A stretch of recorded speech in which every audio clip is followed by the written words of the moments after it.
श्री सच्चिदानंद सद्गुरु साईनाथ महाराज की जय।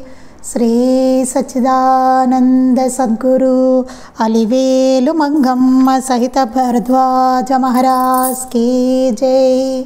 श्री सच्चिदानंद सद्गुरु नामपल्ली बाबा महाराज की जय। जय साई मास्टर। ఈ రోజు మనం సత్సంగంలో శ్రీ సాయినాథ ప్రబోధామృతము అనే గ్రంథాన్ని వివరించుకుంటున్నాం. రచన పూజ్యశ్రీ ఆచార్య ఎక్కిరాల భరద్వాజ మాస్టర్ గారు. క్రితం సత్సంగంలో మనం ఏం చెప్పుకున్నామంటే, మనలో అజ్ఞానం ప్రబలడం వల్ల జీవితంలో రాగద్వేషపూరితమైన కర్మలు చేసి మరుజన్మలకు ఎన్నో కష్టాలను సిద్ధం చేసుకుంటామట. అంటే ఇప్పుడు ప్రస్తుతం మనకు జరుగుతున్న పరిస్థితి అదనమాట. ఏంటంటే, క్రితం జన్మలో మన అజ్ఞానం వలన జీవితంలో రాగద్వేషపూరితమైన కర్మలు చేసి మరుజన్మకి ఎన్నో కష్టాలు, ఇప్పుడు మనకు వచ్చే కష్టాలన్నీ కూడా క్రితం జన్మలో మనం చేసుకుని రాగద్వేషపూరితంగా మనం ఆ కర్మలు చేసుకున్న ఫలితమే మనకి ఇప్పుడు కష్టాల రూపంలో వస్తుందన్నమాట. అట్టి కర్మఫలం కష్ట రూపంలో మరుజన్మలో అనుభవానికి వచ్చినప్పుడు తాము చేసే పూజలు మొక్కులు ఎందుకు సఫలం కాలేదో అర్థం కాక మరలా విశ్వాసాన్ని కోల్పోవచ్చు. అప్పుడు ఏమవుతుంది, అదేంటి ఇప్పుడు నేను ఎన్ని పూజలు ఎన్ని మొక్కులు మొక్కానే ఎన్ని చేస్తున్నానే ఎందుకు సఫలం అవ్వలేదు అంటే మనం గత జన్మలో చేసుకున్నది. అట్లా ఆలోచించుకో, అబ్బో ఇప్పుడు చాలా చేస్తున్నాను కదా ఏమైందంతా అని అనిపిస్తుంది. మరి గత జన్మలో మనం ఎన్ని చేసుకున్నామో మనకేం తెలుస్తుంది? అది అర్థం కాక మరలా విశ్వాసాన్ని కోల్పోవచ్చు. అప్పుడు ఏమవుతుంది, విశ్వాసం కోల్పోతామట. అయ్యో ఇన్ని చేసినా ఏంటి ఇట్లా అయ్యింది అని చెప్పి. పూజలు వ్రతాలు మొక్కుల వలన తీరినట్లు కనిపించినా అవి మరుజన్మలకు వాయిదా వేయబడతాయి. ఈ పూజలు మొక్కులు వ్రతాలు వలన తీరినట్టు కనబడతాయి తీరినట్టు, కానీ మరుజన్మకు వాయిదా వేయబడతాయి. చెప్పాను కదండి, దెబ్బ తగిలితే మంట పట్టకుండా ఆయింట్మెంట్ రాసినట్టు అనమాట. అవన్నీ మరుజన్మకు మళ్ళీ మనకు తగులుకుంటే ఏం పోవు. ఈ జన్మలో మనకు కొంత కాస్త స్వాంతను కలిగించారు, మనం తట్టుకోలేక బాధపడుతున్నాం కాబట్టి అంతే, అవి వాయిదా వేయబడతాయి. ఇందుకు ఉదాహరణ శ్రీ సాయి లీలామృతము సాయిబాబా చరిత్రలో శ్రీమతి సుశీలమ్మ గారికి బాబా స్వప్నంలో కనిపించి చెప్పినదే. బాబా చెప్తారు అందులో, కర్మానుభవం అనుభవించాలి తప్పదు అని చెప్తారు బాబా. ఆవిడకి దృష్టి పోతుంది. దృష్టి పోయి అప్పుడు బాబా చెప్తారనమాట, అమ్మ కర్మానుభవం అనుభవించాలని చెప్తే ఆవిడ బాబా ఎట్లా అని ఆవిడ మొక్కు బాధపడుతుంటే అప్పుడు ఆవిడకి ఆపరేషన్ అదే అవుతుంది. అయిన తర్వాత మళ్ళీ గబ్బిలం వచ్చి దాని కన్ను పీకుతుంది ఆవిడది. మళ్ళీ అయ్యో కనిపించట్లేదని చెప్పి మళ్ళీ ఆవిడ బాబాని ప్రార్థించినప్పుడు అప్పుడు బాబా చెప్తారు, నువ్వు ఈ జన్మలో అనుభవిస్తావా మరి తర్వాత జన్మలో అనుభవిస్తావా, కర్మానుభవం అనుభవించక తప్పదు అంటారు. బాబా అని చెప్పి ఆయన్ని బతిమాలుకుంటుందనమాట. అప్పుడు అంటారు బాబా, నీకు దృష్టి ఇచ్చినా ఇవ్వకపోయినా ఇదేనే నాకు అని చెప్పేసి ఆయన చెప్తారనమాట. గుడ్డివారికి అన్నం పెట్టి చేతనైనంత సహాయం చెయ్యి, దేవుడికి 10 టెంకాయలు ఏదో చెప్తారు, లెక్క గుర్తులేదు నాకు, అంత కొట్టు, అప్పుడు నీకు కర్మ తొలుగుతుంది అని చెప్తారనమాట. అక్కడ ఆయన చెప్పారు కాబట్టి ఆ కర్మ ఎట్లా తొలుగుతుందో ఆయన చెప్పారు అక్కడ కాబట్టి. లేకపోతే మన కర్మలు వాయిదా వేయబడుతూనే ఉంటాయి. మామూలుగా మనం తప్పించుకోవడానికి మనం మొక్కులు మొక్కి పూజలు చేసి ప్రార్థనలు చేసినప్పుడు మరుజన్మకు అవన్నీ పడతాయి మనకి. అక్కడ బాబా చెప్పారు తప్పదు అని చెప్పి ఆయన చెప్పారు. అందుకని కర్మానుభవం అనుభవించక తప్పదు అని చెప్పి బాబా స్పష్టంగా అన్న మాటలు అందులో ఉంటాయి మనకి. అలాగే అక్కలకోట స్వామి ఒక భక్తునికి ఆయుర్దాయం ఇచ్చి మరణాన్ని తొలగించిన సందర్భంలోనూ చూడవచ్చు. అది కూడా అనమాట. ఆ తర్వాత జన్మది కొంచెం ఇతనికి వేస్తారు అంతే. మనకు గురు చరిత్రలో కూడా అదే ఉంటుంది అంతే. అలా ఎన్నిసార్లు వాయిదా వేయడం సాధ్యం? అలా ఎన్నిసార్లు వేస్తారు వాయిదా? ప్రతి జన్మలోనూ వాయిదా వేసుకుంటూ రాలేరు కదా ఆయన. ఎప్పుడో ఒకప్పుడు అలా వాయిదా రూపంలో మొక్కు నెరవేరిన రీతిన అంతకుముందు వాయిదా పడుతూ వచ్చిన కష్టాలని నెత్తిన పడే జన్మలు వస్తాయి. అప్పుడు అవన్నీ నెత్తిన పడే జన్మలు వస్తాయి. అప్పుడు ఇంకెంత కొట్టుకుంటామో మనం చూడండి. ఇవే తట్టుకోలేకపోతే అన్నీ వాయిదాలు పడి మనం నెత్తిన పడితే అప్పుడు ఎలా తట్టుకుంటాం మనం? అందుకే ముక్తికే యత్నించిన ఉత్తమ సాధకులు ప్రారంధాన్ని సంతోషంగా అనుభవిస్తారు, కానీ ఎట్టి ప్రార్థనలతోటి వాటిని తొలగించుకోకూడదు. అందుకే ఉత్తమ సాధకులు ఎవ్వరూ ప్రారంధాన్ని సంతోషంగా అనుభవిస్తారు, వారు ఎప్పుడూ ప్రార్థనతోటి వాటిని తొలగించుకోరు. ఇంతటి కష్టాలు మూటగట్టుకోకుండా ఉండాలంటే మనలో నేను నాది అనే భావాన్ని, దానిని ఆధారంగా చేసుకున్న ద్వంద్వాలను నశింపచేసుకోవాలి. ఇదంతా నేను చెప్పుకున్నాం మనం. అలా కాక పుణ్యమే అధికంగా ఆచరించిన హృదయంలో అజ్ఞాన ప్రవృత్తి ద్వంద్వాలు బలంగా ఉన్నప్పుడు, మరో జన్మలో ధనము అధికారము మొదలైనవి ప్రాప్తించినప్పుడు కన్నులు గానక అధర్మాచరణ పుష్కలంగా సలిపి తరువాత ఎన్నో జన్మలకు కష్టాలను సిద్ధం చేసుకున్నవాడు అవుతాడు. అలాగే సరే పాపాలు సరిగా అలాగే పుణ్యమే అధికంగా చేసుకున్నా సరే మన పుణ్యం అంతా ఎలా వస్తుంది? సంపద రూపంలో వస్తుంది. వచ్చినప్పుడు అది ఏమవుతుంది? ధనము అధికారము మొదలైనవి వచ్చినప్పుడు కన్ను మిన్నులు గానక అధర్మాచరణ పుష్కలంగా చలిపితే తర్వాత ఎన్నో జన్మలకు కష్టాలు సిద్ధం చేసుకుంటారు. అంటే ఎలా చూసినా అజ్ఞానము ద్వంద్వాలు బలపడకుండా చూసుకోవాలి. ఎలా చూసుకున్నా సరే జరగవలసింది ఏంటంటే అజ్ఞానము ద్వంద్వాలు బలపడకుండా చూసుకోవాలి. దానికి ఒక వంక వివేకంతో ఆలోచించాలి. అందుకని బాబా ఏం చెప్పారు? అజ్ఞాన భావాన్ని మనసులో నిలవనివ్వకుండా ఎవరికెవరు శత్రువులు, ఎవరిని నీ శత్రువుగా తలచుకో. నాలో నీవు ఉన్నావు, నీలో నేనున్నాను, ఇలా యోచించు, నీకే అనుభవం అవుతుంది అన్న సాయి వాక్యాలను స్మరించాలి. దీనికి తోడు మనం ఎప్పుడు మాట్లాడినా పైన సూచించినట్లు రాగద్వేషపూరితమైన మాటలు రానివ్వక ధర్మము, కర్తవ్యము, దైవముల గురించి మాత్రమే మాట్లాడుతూ యోచిస్తుంటే క్రమంగా ద్వంద్వాల అభ్యాసం తగ్గుతుంది. ఈ రాగద్వేషపూరితమైన మాటలు కాకుండా మన కర్తవ్యం ఏమిటి, మన ధర్మము, దైవములు, వీటి గురించే మాట్లాడుతూ ఉండాలి. మనకి మాట్లాడుతున్నప్పుడు ఏమవుతుంది? క్రమంగా ద్వంద్వాల అభ్యాసం తగ్గుతుంది. అప్పుడు ఈ ద్వంద్వాల అభ్యాసం అనేది తగ్గుతుంది. ఈ రాగద్వేషపూరితమైన మాటలు అన్నీ తగ్గుతాయి మనలో. అలా వాక్కునే నియమించి మితభాషత్వము, సత్యవాక్కు, భగవత్స్మరణనే వాంగ్మయము సెలపడం ఎంతో శ్రేయస్కరం. అందుకే సాయి చెప్పిన సూక్తుల్లో ఎవరైతే నన్నే స్మరిస్తూ నా గురించే మాట్లాడుతూ నా లీలనే గానం చేస్తారో వారికి పరమశ్రేయస్సు చేకూరుతుందన్నారు. అందుకే బాబా ఏం చెప్పారు? ఎవరైతే నన్నే స్మరిస్తూ ఉంటారో, నా గురించే మాట్లాడుతూ ఉంటారో, నా లీలలే గానం చేస్తారో వారందరికీ పరమశ్రేయస్సు చేకూరుతుంది. తప్పకుండా పరమశ్రేయస్సు చేకూరుతుందండి. ఎందుకంటే ఈ అజ్ఞాన జనితమైన మాటలు రావు. అప్పుడు నేను నాది, రాగద్వేష, అసూయ ఇట్లాంటి వాటితో కూడిన మాటలు రావు బాబా గురించి మాట్లాడుకుంటే. అప్పుడు ఏమవుతుంది? తప్పకుండా శ్రేయస్సే జరుగుతుంది మనకి. అది పోవాల్సిందల్లా అవే కదా. అయిపోయినప్పుడు ఏమవుతుంది? శ్రేయస్సు జరుగుతుంది. ఎట్లా శ్రేయస్సు జరుగుతుందంటే మనం ఇక్కడ బాబా గురించే మాట్లాడుతున్నాం, అన్య విషయాల్లోకి వెళ్ళట్లేదు. అప్పుడు శ్రేయస్సు కలుగుతుంది. అందుకే మాస్టర్ గారు కూడా చెప్తారు, ఎప్పుడు మీరు బాబా ధ్యాసనే పెట్టుకోండి. మీ పనులు మీరు చేసుకోవడం, మిగతా సమయం అంతా బాబా ధ్యాసలో ఉండడం అని చెప్తూ ఉంటారనమాట. కొన్ని మనసు పెట్టి కూడా చేయక్కర్లేదు మనం. అట్లాంటి పనులు కూడా ఉంటాయి కదా. గబగబా వంట చేస్తున్నా ఏముంది, పెద్ద మనం దాంట్లో పెట్టాల్సింది ఉండదు. బాబా స్మరణ చేసుకుంటూ కూడా చేసుకోవచ్చు. అలా కొన్ని పనులు చిమ్ముతున్నాం అనుకోండి, బాబా స్మరణతో చేయొచ్చు. అట్లాంటివి కొన్ని అయితే పెట్టి మన మైండ్తో ఆలోచన చేయాల్సినవి ఉంటాయి. ఓకే, తర్వాత టైం అంతా మనం స్మరణలో ఉండొచ్చు. అట్లా మాస్టర్ గారు అనేకమైన చెప్పారు, ఎన్నో చెప్పారు దాంట్లో మనకి ఎట్లా చేయొచ్చు అనేవి కూడా మనకి.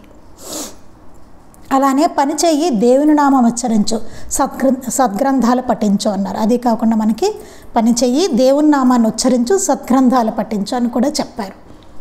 ఉత్తినే చూడండి, దేవుని నామం ఉచ్చరించు, సద్గ్రంథాలు చదువు, అదొకటే చెప్పు వదిలేదు. ఎదురు చూడండి, పని చెయ్యి అని కూడా చెప్పారు. సోమర్తనంతో కూర్చోమని చెప్పలేదు. పని అంటే ఏదో ఒక పని చేయడం అని కూడా చెప్పలేదు అక్కడ.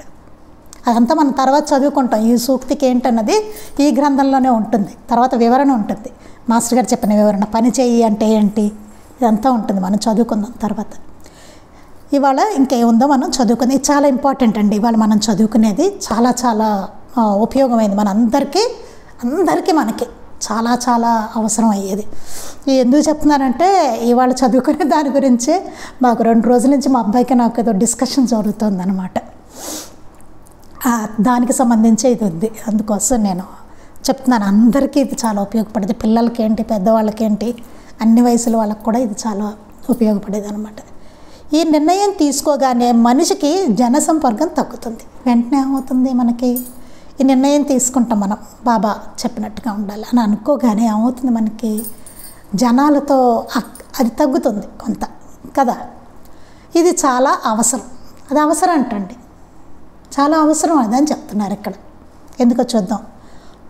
10 మంది ఒక చోట చేరితే నానా రకాల లోకాభిరామాయణం దొరుకుతుంది.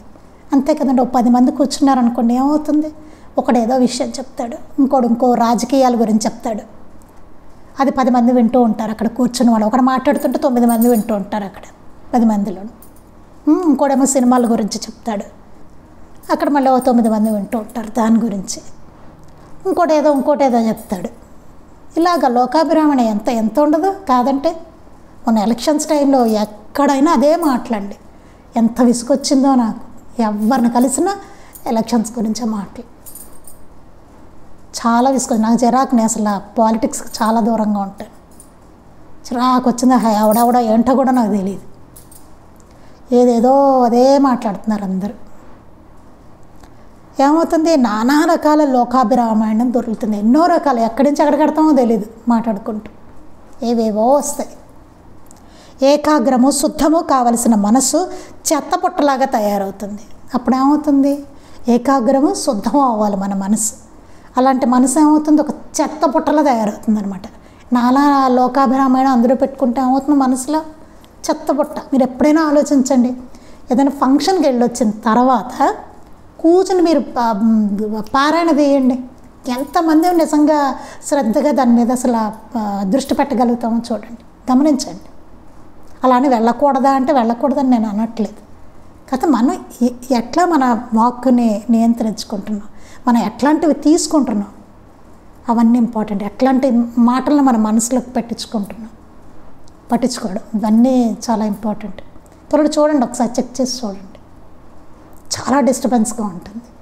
ఏకాగ్రత రాదు, కొంచెం టైం పడుతుంది. ఒక 2 రోజులైతే కానీ సెట్ అవుతుంది. అలా అంటే ఏదో యాంత్రికంగా చదువుకునేటప్పుడైతే ఏమో ఓకే చదివేస్తామేమో. దాన్ని చక్కగా శ్రద్ధగా చదవాలని అనుకున్నప్పుడు మాత్రం, అట్లా పారాయణ చేసే ఉద్దేశం ఉంటే మాత్రం చాలా కష్టం అవుతుంది మనకి. ఏదో పేజీలు తిప్పేసే ఇదైతే ఓకే, చదివేస్తాం, ఏముంది, అబ్బాయి మాకేమో పెద్ద అనిపించట్లేదు అని అంటారు, మామూలే అది. అట్లా పారాయణ గురించి నేను చెప్పట్లేదు. శ్రద్ధగా పారాయణ చేద్దాం అనుకున్నప్పుడు వచ్చేది అంట అనమాట. ఏమవుతుంది, ఏకాగ్రము శుద్ధము కావలసిన మనస్సు చెత్తబుట్టలాగా తయారవుతుంది. ఏమవుతుంది, అదొక చెత్తబుట్ట. డస్ట్బిన్ అంటే ఏంటి, లేనిపోనివన్నీ, పనికిరానివన్నీ అందులో పడేస్తాం కదా. చెత్తబుట్ట దేన్ని అంటారు, పనికిరానివన్నీ పడేసేదని, మనకు అవసరం లేనివన్నీ పడేస్తాం కదా, వాటిని చెత్తబుట్ట అంటారు కదా. అలా మన మనసు తయారవుతుంది. మన మనసులో ఎందుకు అలా తయారైందంటే, పనికిరానివన్నీ అందులో పడేస్తున్నాం మనం, అనవసరమైనవన్నీ. ఒక వంక వ్యర్థమైన విశేషాలతో స్మృతి నిండుతుంది. మన ఆలోచనలు, మన మనసు అన్ని వ్యర్థమైన ఆలోచనలతో నిండిపోతుంది, వ్యర్థమైన విషయాలతోటి. ఇక దేవుని స్మరించడానికి తావు ఉండదు. ఇంకెక్కడుంది తావు, ఆయనకి స్థానం ఎక్కడుంది, లోపల చెత్త అంతా వేసుకుంటే. అంతేకాదు, ఇలా కొంతకాలం గడిచిన తర్వాత తిరిగి ఆధ్యాత్మిక చింతన చేయాలనిపించదు. ఇలా కొంతకాలం గడుస్తుంది హాయిగా, ఈ కబుర్లు ఇవి, కాసేపు రాజకీయాలు, కాసేపు సినిమాలు, కాసేపు ఇంకోటి, కాసేపు ఏమో చుట్టుపక్కల వాళ్ళు ఎట్లా ఉన్నారు, ఏంటి, వాడింట్లో ఏమైంది, వీడింట్లో ఏమైంది, లేకపోతే మన బంధువుల దగ్గర ఏమైంది, వీడెట్లా ఉన్నాడు, వాడెట్లా ఉన్నాడు, ఇదే సరిపోతుంది. ఇంకా దాంతో ఏమవుతుంది, మనకి కొంతకాలం గడిచిన తర్వాత తిరిగి ఆధ్యాత్మిక చింతన చెయ్యాలనిపించదు. అప్పుడు ఏ లీలామృతమో గురుచరిత్ర చదవాలని అనిపించదు, సత్సంగానికి కూర్చోవాలని అనిపించదు, మహాత్ముల సన్నిధికి వెళ్ళాలని అనిపించదు. ఇవేం అనిపించవు అప్పుడు. ఎందుకంటే మనసుకి అవన్నీ పట్టేసి ఉన్నాయి లోపల, చిత్తమాలిన్యం మొత్తం బుర్రంతా అట్లాగా అయిపోయింది. అంటే సాధన పూజ చేయాలనిపించదు, సాధన చేయాలనిపించదు, పూజ చేయాలని ఏమీ అనిపించదు, పారాయణ చేయాలనిపించదు, సత్సంగం అంటే బోరుగా అనిపిస్తుంది. మేబీ అయితే కొంచెం యాంత్రికంగా అవుతాయి ఏమో కొన్ని తప్ప, అలా అవుతుంది అనమాట. జీవిత పరమావధి అయిన సుస్థిర శాంతి ఆనందాలను పొందే మార్గం గురించి యోచించే బుద్ధి పుట్టదు. అప్పుడు ఏమవుతుంది, మనకి జీవిత పరమావధి అయిన సుస్థిర శాంతి చక్కటి ఆ శాంతి గురించి, మన జీవిత పరమావధి అదే కదండి, తృప్తి శాంతి. ఆ ఆనందాలను పొందే మార్గం గురించి మనకి ఆలోచించాలని అనిపించదు. ఒకవేళ అట్టి సిద్ధాంతాన్ని భావస్థాయిలో అంగీకరించిన ఆచరణలో అమలు పెట్టే యత్నమే చేయబుద్ధి పుట్టదు. అప్పుడు ఏదో భావంలో ఎక్కడైనా ఉంటే ఉండవచ్చును గాక, కానీ అది ఆచరణలో మాత్రం పెట్టే యత్నం మాత్రం చేయాలని మనకు అనిపించదు. ఎక్కడో భావస్థాయిలో ఉంటుంది, ఎలా ఉంటే బాగుంటుందని, బాగుంటుంది అన్నట్టే ఉంటుంది అంతే. అదేం మన ఆచరణకైతే రాదు, బుద్ధి పుట్టదు. అది అలా చేయడం అసంభవం అనిపిస్తుంది. అబ్బో నేను చెప్పాను చూడండి, పారాయణ అమ్మగారు చెప్పినట్టు, అబ్బో ఎవరి వలన అవుతుంది, మన వల్ల కాదులే అన్నట్టు అలా అనిపిస్తుంటుంది. ఏదో రాశారులే మాస్టర్ గారు, ఆయన కాబట్టి అనిపిస్తుంది. ఇక్కడ ఎక్కువ వింటూ ఉంటాం, ఆయన కాబట్టి, ఏది ఆయన కాబట్టి, ఏది మనల్ని చేయమని చెప్పారు ఆయన కదా.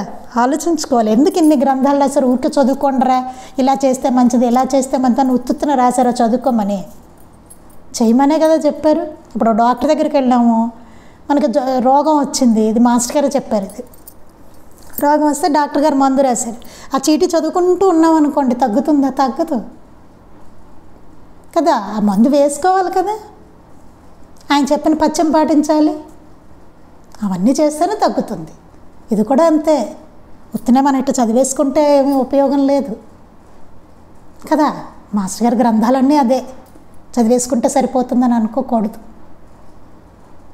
ఆయన చెయ్యమనే చెప్తున్నారు ఇవన్నీ, కనీసం ప్రయత్నమైనా చెయ్యాలి మనం. చాలామంది అనుకుంటూ ఉంటారు చదివేస్తే చాలు, చదివేస్తే చాలు అని, చాలా పొరపాటు అది. అలా చేయడం అసంభవం అనిపిస్తుంది. దీన్నే చిత్తము మలినమవడం అని, స్థూలమవడం అని, తమోగుణం అని ఆధ్యాత్మిక గ్రంథాలు నిర్వచించాయి. ఆధ్యాత్మిక గ్రంథాలన్నీ ఏం చెప్పాయంటే దాన్నే చిత్తం మలినమవడం అని చెప్పారు, స్థూలమవడం అని, తమోగుణం అని, దాన్నే తమోగుణం కూడా అన్నారు. అంటే ఇవన్నీ చేయాలని పెంచదు, పారాయణ చేయాలని పెంచదు, సత్సంగం అని పెంచదు, పూజ చేయాలని, ఏది చేయాలని పెంచదు. ఏదో పిచ్చి మాటలు, పిచ్చి కొబ్బరులు ఇవే బాగుంటాయి. లేకపోతే సినిమాలు, రాజకీయాలు, లేకపోతే ఇక్కడికి వెళ్దాం, అక్కడికి వెళ్దాం, అయితే వీళ్ళతో కబుర్లు, వాళ్ళతో కబుర్లు, అవే బాగుంటాయి.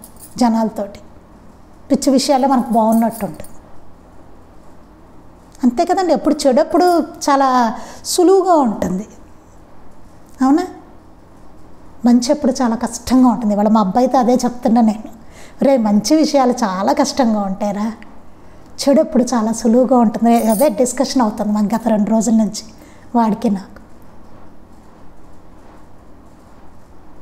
అదే ఏదో ఫ్రెండ్స్తో మాట్లాడుతూ ఉంటారు కదా, కొంచెం కేకలేసాం అనుకోండి మేము, ఏంటమ్మా ఒక పావు గంట మాట్లాడితే ఏమైంది అలా ఏదో అంటాడు వాడు. ఎందుకురా కంప్యూటర్లో మాట్లాడడం ఎందుకురా, ఫోన్ చేసి మాట్లాడరు అంట, ఇలా ఏవో కదా రకరకాలు. అందుకని తమోగుణం అనే ఆధ్యాత్మిక గ్రంథాలు నిర్వచించాయి. జీవితానికి ఒక గమ్యం, లక్ష్యం లేకుండా పోయి రాగద్వేష స్వార్థాదులు, ఇంద్రియ లోలత అనే పెనుగాలులు ఎటు వీస్తే అటు కొట్టుకుపోయే పులిస్తరాకులా అయిపోతుంది. అప్పుడు ఏమవుతుంది, జీవితానికి ఒక గమ్యమో లక్ష్యమో లేకుండా పోతుంది. ఒక లక్ష్యం ఉండదు అసలు జీవితానికి. ఏమిటంటే ఏదో బతుకుతున్నాము, పొద్దున్నే లేస్తున్నాము, తింటున్నాము, ఏదో పడుకుంటున్నాము, ఇంకంతే. అది తప్ప ఇంక వీడికి జీవితానికి ఏమీ లక్ష్యం ఉండదు. నిజంగా మనందరం దాదాపుగా చేస్తుంది అది, ఏ లక్ష్యం లేదు మనకి కదా. అలాగా జీవితానికి ఒక గమ్యం, లక్ష్యం లేకుండా పోయి రాగద్వేష స్వార్థాదులు, ఇంద్రియ లోలత అనే పెనుగాలులు ఎటు వీస్తే అటు కొట్టుకుపోయే పులిస్తరాకులా అయిపోతుంది. అప్పుడు ఏమవుతుంది, రాగము, ద్వేషము, స్వార్థాలు, ఇంద్రియ లోలత వీటన్నిటికీ అది ఎటు వీస్తే అన్నమాట మనం అలా కొట్టుకుపోతూ ఉంటాం, పులిస్తరాకులా తయారవుతుందట. ఎటు గాలిస్తే అటు విస్తరాకు ఎట్లా ఎగిరి వెళ్ళిపోతుందో అలాగే మనం కూడా అలాగే మన మనస్సులు అన్నీ ఎటైతే అటు కొట్టుకుపోతూ ఉంటాం. ఎవడైతే చెప్తే వింటూ ఉంటాం, అటు పోతూ ఉంటాం అంతే. తన పతనాన్ని అరికట్టుకుని ఉన్నతికి యత్నం చేసే బుద్ధిబలం లేకుండా పోతుంది. అయ్యో మన పతనం అవుతున్నామే, దాన్ని అరికట్టుకోవాలి, ఉన్నతికి యత్నం చేయాలి అనేటువంటి బుద్ధిబలం కూడా పోతుందట. ఇదే బాగున్నట్టుంటుంది, ఈ బురదే బాగుంది అన్నట్టుంటుంది. తత్సంబంధమైన నిస్పృహ, నిరుత్సాహము హృదయంలో కమ్ముకొని దాన్ని మరుగుపరుచుకునే పాశవిక ప్రవృత్తి విజృంభిస్తుంది. తత్సంబంధమైన నిస్పృహ నిరుత్సాహం హృదయంలో కమ్ముకుంటాయి. దాన్ని మరుగుపరుచుకునేందుకు పాశవిక ప్రవృత్తి విజృంభిస్తుంది. దాన్ని మరుగుపరుచుకోవడానికి పాశవికమైన ప్రవర్తన కూడా విజృంభించేస్తుందట. దానిని సమర్థించుకోవడానికి ఆధ్యాత్మికతను, దీనిని ప్రబోధించగల మహనీయులను మూర్ఖంగా నిరసించే స్వభావం ఏర్పడి తన హీన నడవడిని సమర్థించుకునేలాగా ఆధ్యాత్మిక గ్రంథాలను పెడగా వ్యాఖ్యానించి ఎందరినో తాము త్రొక్కే పెడదారిలోకి లాగే రాక్షస స్వభావం ఏర్పడుతుంది. ఇది చాలా చాలా ఇంపార్టెంట్ పాయింట్ అండి. ఇట్లా జీవితం అయిపోతున్నప్పుడు ఏమవుతుందంటే అది దీన్ని ప్రబోధించగల మహనీయులను మూర్ఖంగా ఆధ్యాత్మికతను దీన్ని ప్రబోధించగల మహనీయులను మూర్ఖంగా నిరసించే స్వభావం ఏర్పడుతుందట. వారు చెప్పిన దాన్ని మూర్ఖంగా నిరసిస్తూ ఉంటారు. అట్లాంటి స్వభావం వస్తుంది. తన హీన నడవడిని సమర్థించేలాగా, వీడిది హీన నడవడి, ఇక్కడ వీడి జీవితాన్ని అట్లా చేసుకున్నాడు, మహాత్ములు చెప్పేదాన్ని కాదని వాళ్ళని నిరసిస్తున్నాడు అనమాట మూర్ఖంగా. వాళ్ళు చెప్పింది కరెక్ట్ కాదు, మనం ఎట్లా పెడుతున్నాం, నాదే కరెక్ట్, నేను బాగున్నాను, ఎవరికి వాళ్ళు అనుకుంటాను చూసావా నేను చాలా గొప్పవాడిని, చాలా గొప్పవాడు అంటే డబ్బు కాదండి ఇక్కడ, నేను చాలా మంచివాడిని అనుకుంటాను. కానీ కాదురా అని అక్కడ బాబా చెప్తున్నారు. ఇన్ని లోపాలు మనలో ఉంటాయి, సరి చేసుకో. అసలు ఉన్నాయో లేదో నీలో ఒకసారి చూసుకో, ఎక్కడెక్కడ ఉన్నాయో అవన్నీ సరి చేసుకో. బాబా అదే కదా చెప్తుంది. కానీ మనం ఏమనుకుంటాం, మనమే చాలా గొప్పవాడు అనుకుంటాం. ఆయన చెప్పింది వినాం, ఆయన చెప్పింది కరెక్టా, మన గురించి మనం అనుకునేది కరెక్టా చూసుకోవాలి. వారు చెప్పేవన్నీ మనకేమనిపిస్తుంది, నిరసించే స్వభావం ఏర్పడి తనని హీన నడవని సమర్థించేలాగా ఆధ్యాత్మిక గ్రంథాలను పెడగా వ్యాఖ్యానించి, ఆ హీన నడవడిని సమర్థించుకోవడానికి ఈ ఆధ్యాత్మిక గ్రంథాలన్నిటినీ పెడగా వ్యాఖ్యానించి ఎందరినో తాము త్రొక్కే పెడదారిలోకి లాగే రాక్షస స్వభావం ఏర్పడుతుంది. వాటిని పెడగా వ్యాఖ్యానించడం మొదలు పెడతారు. ఆధ్యాత్మిక గ్రంథాల్లోని విషయాలను పెట్టి ఎందరినో తాము త్రొక్కే పెడదారిలోకి లాగే రాక్షస స్వభావం ఏర్పడుతుంది. వీళ్ళు వెళ్ళేదేమో పెడదారిలో పెడుతున్నారు, అప్పుడు మిగతా వాళ్ళని కూడా పెడదారిలోకి లాగడానికి, వాళ్ళకి అట్లా లాగడానికి రాక్షస స్వభావం ఏర్పడుతుంది. అంతే కదండి. వీడు చాలా హీనంగా తయారాడు, వీడు పెడదారిలో పెడుతున్నాడు, దాన్ని అట్లా వ్యాఖ్యానించుకొని మహాత్ములు చెప్పిన వాటిని వాడికి నచ్చినట్టుగా వ్యాఖ్యానించుకుని వాళ్ళందరినీ కూడా ఇందులోకి జనాలందరినీ కూడా లాగేటువంటి రాక్షస స్వభావం ఏర్పడుతుంది. అప్పుడు ఉన్నాయండి ఇట్లాంటివి. ప్రబోధామృతంలోనే మనం చదువుకున్నాం చూడండి. ఒక చోట గొయ్యి ఉంటుంది చూడండి, ఒక్కొక్క చోట తవ్వుకుంటూ 10 అడుగులు తవ్వడం కన్నా ఒక చోటే లోతుగా తవ్వితే నీళ్లు పడుతుందని దొంగ గురువుల శిష్యులు కూడా ఇదే మాట చెప్తారు. ఎంత విచిత్రం తెలుసా అండి. వాళ్ళు ఎట్లా చెప్తారు, అందుకే మేము ఒక చోటే తవ్వుతున్నాం, ఇక్కడే ఉన్నాం మేము. అరే దొంగ గురువురు అంటే లేదు, మేము ఇక్కడే ఉన్నాం, అందుకే. నాతోనే అన్నవాళ్ళు ఉన్నారు తెలుసా అన్నమాట. ఎంత విచిత్రమో చూడండి. అంటే ఎలాగైనా వ్యాఖ్యానించవచ్చు దాన్ని. అక్కడ బాబా ఏం చెప్పారు, దాన్ని ఉపయోగిస్తున్నారు. మేము ఎక్కడుండే తవ్వుతాం, ఇదే కరెక్ట్ మాకు, ఇలా అనమాట. ఆ హీన నడవడిని, హీన ప్రవృత్తిని వాళ్ళు అలా పెడదారి పట్టించిన దాన్ని వాళ్ళు సమర్థించుకునే స్వభావం వస్తుంది. మిగతా వాళ్ళందరినీ ఆ దారిలోకి లాగుతారనమాట. ఇప్పుడు మనం బయట చాలా చూస్తున్నాం ఇట్లాంటిది. నకిలీ ఆధ్యాత్మికత అంతా అట్లాగా నడుస్తుంది. చాలా చాలా బాగా మధురంగా చెప్తారు చూడండి, ఎంతో మధురంగా. కానీ ఆచరణలో మాత్రం ఏమీ ఉండదు. లేక ఒక ఆధ్యాత్మిక సాంప్రదాయం వారు మరొక ఆధ్యాత్మిక సాంప్రదాయంలోకి తొలగి తమ అనర్హతను కప్పుకోవడానికి వివిధ సాంప్రదాయాల మధ్య వైషమ్యాలు ఏర్పడేలా ప్రవర్తింపజేస్తుంది. అప్పుడే లేకపోతే ఇంకొకటి జరుగుతుంది, జరిగితే ఇట్లా జరుగుతుంది. లేకపోతే ఇంకోటి ఏంటంటే ఇంకో పైత్యం ఉంటుంది. ఆ పైత్యం ఏంటంటే ఒక ఆధ్యాత్మిక సాంప్రదాయం నుంచి మరొక సాంప్రదాయంలోకి వెళ్ళి వాళ్ళ అనర్హతను కప్పుకోవడానికి అక్కడ వాడు స్థిరంగా ఉండలేకపోయాడు. ఉండలేక ఇంకో చోటకి జంప్ చేశాడు వాడు. వెళ్ళి వాడు అనర్హతను కప్పుకోవాలి. అందుకని కప్పించుకోవడానికి వివిధ ఆధ్యాత్మిక సాంప్రదాయాల మధ్య వైషమ్యాలు ఏర్పడేలాగా ప్రవర్తింపజేయడం అన్నమాట. అలా చేస్తే ఇట్లాగే జరుగుతుందన్నమాట.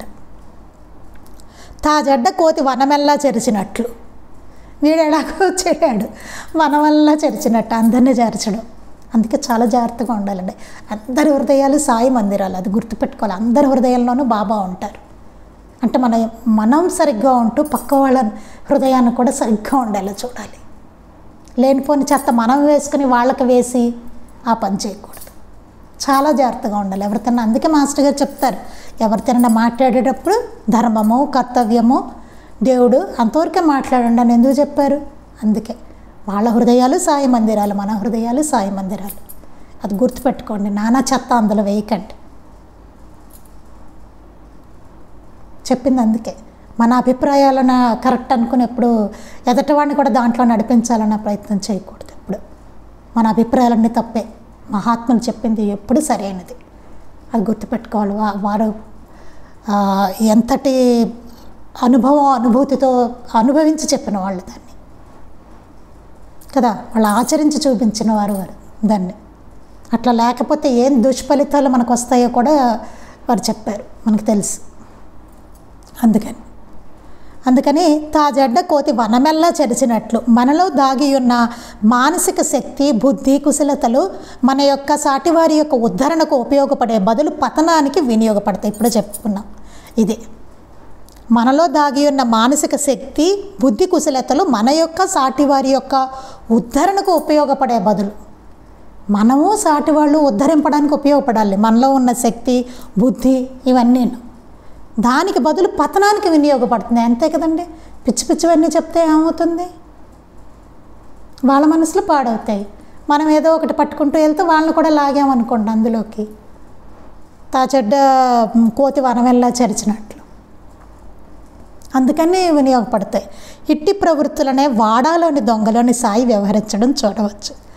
ఇట్లాంటి బుద్ధుల్నే వాడాలోని దొంగలు అని చెప్పారు బాబా. అందుకని చాలా జాగ్రత్తగా ఉండాలి. వాడాలోని దొంగలు అంటే ఇవన్నీ వస్తాయన్నమాట, ఇట్లాంటివన్నీ. అందుకని యోగి కిందకే జనసంపర్కం పనికిరాదని శాస్త్రం. యోగి కిందకే జనసంపర్కం పనికిరాదని శాస్త్రం. భాగవతంలో అవధూత కన్య నుండి నేర్చుకున్న జ్ఞానం ఇదే. దీనినే సాయి 10 మంది ఒక చోట చేరితే ఏదో ఒక గొడవ రేగుతుందని చెప్పారు. మనం చదువుకున్నాం కదండి, 10 మంది ఒక చోట చేరితే ఏదో గొడవ రేగుతుంది. తిన్నగా ఉండదు కదండి, ఏదో ఒకటి వస్తుంది. అసలు ఏ ఇద్దరు కూడా హాయిగా ఉండలేకపోతున్నారు. ఇంకా 10 మంది ఎక్కడ ఉంటారండి? ఎందుకు అవుతుంది ఇదంతా? మన మాటలన్నీ ఏముంటాయి? వాటి వల్లనే వస్తుంది. అదంతా దానివల్ల వస్తుంది. ఈ రాగద్వేషపూరితమైన మాటలు, అసూయాది భావాల వల్ల మాట్లాడే మాటలు, మన మనసు మలినం చేసుకుంటూ చెత్త వేసుకుంటూ ఇతరుల మనసులో కూడా చెత్త వేస్తూ ఉంటాం. అది చాలా జాగ్రత్తగా ఉండాలి. ఈ విషయంలో మాత్రం చాలా ముఖ్యమైనదండి ఇది. ఎవరికైనా, పిల్లలకైనా, మనకైనా, పెద్ద వయసు వాళ్ళకైనా, ఎవరైనా సరే ఇది చాలా ఇంపార్టెంట్. ఇది ఫాలో అవ్వడం చాలా ముఖ్యమైన, చాలా చాలా ముఖ్యం. అసలు ఫస్ట్ వేయవలసిన స్టెప్ ఇదే. ఇది చేస్తే కానీ అసలు మనకి ఆధ్యాత్మికత అన్న బాబా చెప్పేది ఏంటి, ఎందుకు అవసరం అన్నది కానీ, అసలు పారాయణ కానీ, సత్సంగం కానీ ఏది అర్థం కాదు మనకి. ఇది ముందు సాధనలో ఇది మొదటిది, మొట్టమొదటి చేయవలసింది ఇదే. మనం పాడవకూడదు, ఎదుటివాడిని పాడు చేయకూడదు చెత్తతోటి. ఆ చెత్త అంటే ఏంటో చెప్పారు కదా, ఇవన్నీ అనవసరమైన మాటలు ఇవన్నీ చాలా ఉంటాయి. చాలా చాలా పాలిటిక్స్ అవసరమేముంది అసలు? అంతసేపు అసలు వాటి గురించి ఎవడొచ్చి ఎవడు మనల్ని ఉద్ధరిస్తాడు అసలు? సినిమా హీరోలు, హీరోలు ఇవన్నీ ఏంటి? ఎందుకని మనకి ఏమైనా వస్తుందా మనకి? లేకపోతే ఎక్కడో ఏదో జరుగుతుంది దాని గురించి ఏదో పెద్ద డిస్కషన్ అవుతూ ఉంటుంది. అర్థం లేనిది. ఎందుకు? మనం ఏమి చేయలేము వాటిని కదా. ఇట్లాంటివన్నీ అన్నమాట. హాయిగా మనకున్న సమయాన్ని చక్కగా సద్గ్రంథ పఠనంతో, ఇక్కడ చెప్పారుగా, పని చేయి, దేని నామం ఉచ్చరించు, సద్గ్రంథాలు చదువు, ఇవన్నీ ఎన్ని చెప్పుకుంటూ వచ్చారు బాబా. వీటన్నిటికీ మనకున్న సమయాన్ని చక్కగా, మనకున్న శక్తిని, బుద్ధిని అన్నిటినీ వీటి కోసం వినియోగించుకోవాలి. తెలుసు కదా ఆ జన్మలు ఎట్లా తయారవుతాయో మనం చెప్పుకుంటున్నాం కదా.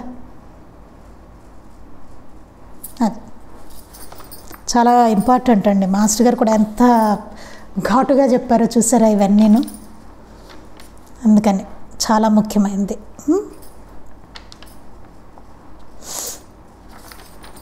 సరే, ఇంకా రేపు మనం మిగతా చెప్పుకుందాం. మరి ఎలాగండి మనలాంటి వాళ్ళం ఇలాంటి పరిస్థితుల్లో ఎట్లాంటి సమాజంలో బతుకుతున్న మనకి ఎట్లా అనే దానికి మాస్టర్ గారు చెప్తారు. రేపు చెప్పుకుందాం. రేపు శ్రీ సచ్చిదానంద సద్గురు సాయినాథ్ మహారాజ్ కీ జై. శ్రీ సచ్చిదానంద సద్గురు అలివేలు మంగమ్మ సహిత భరద్వాజ మహారాజ్ కీ జై. శ్రీ సచ్చిదానంద సద్గురు నాంపల్లి బాబా మహారాజ్ కీ జై. గురుదేవదత్త అవధూత చింతన. లోకా సమస్తాః సుఖినో భవంతు. లోకా సమస్తాః సుఖినో భవంతు. లోకా సమస్తాః సుఖినో భవంతు. జై సాయి మాస్టర్.